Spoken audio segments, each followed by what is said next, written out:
German automotive దిగ్గజం బిఎండబ్ల్యూతో Tata technologies జతకట్టింది. భారతదేశంలో automotive software, IT development hub ఏర్పాటు చేయటానికి జాయింట్ వెంచర్ని ఏర్పాటు చేయనున్నట్టు ఈరోజు తెలిపాయి. పూణె, బెంగళూరు, చెన్నైలలో ఆటోమోటివ్ సాఫ్ట్వేర్ మరియు ఐటీ డెవలప్మెంట్ హబ్ను స్థాపించే లక్ష్యంతో జాయింట్ వెంచర్ ఏర్పాటుకు రెండు సంస్థలు ఒప్పందం కుదుర్చుకున్నాయని కంపెనీల సంయుక్త ప్రకటన తెలిపింది. Main development, operation activities Bengaluru, పూణెలో ఏర్పాటు చేయబడనున్నాయి. చెన్నైలో బిజినెస్ ఐటీ సొల్యూషన్స్పై దృష్టి కేంద్రీకరించారు. బిఎండబ్ల్యూ ప్రీమియం వాహనాల కోసం software defined vehicle solution, business IT కోసం డిజిటల్ ట్రాన్స్ఫర్మేషన్ సొల్యూషన్లతో సహా ఆటోమోటివ్ సాఫ్ట్వేర్లను ఈ జాయింట్ వెంచర్ అందిస్తోంది. 100 మంది ఇన్నోవేటర్స్తో కార్యకలాపాలను ప్రారంభిస్తుంది.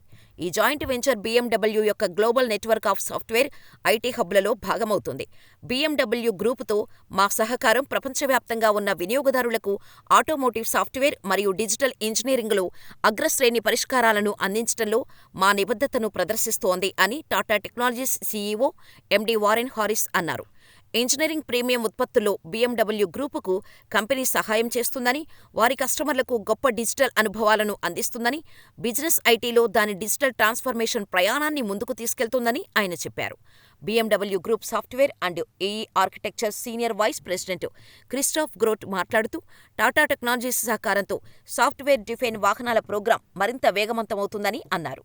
భారతదేశం అత్యుత్తమ సాఫ్ట్వేర్ నైపుణ్యాలతో పెద్ద సంఖ్యలో ప్రతిభావంతుల్ని కలిగి ఉంది. వారు తమ సాఫ్ట్వేర్ సామర్థ్యానికి దోహదం చేయగలరని అన్నారు.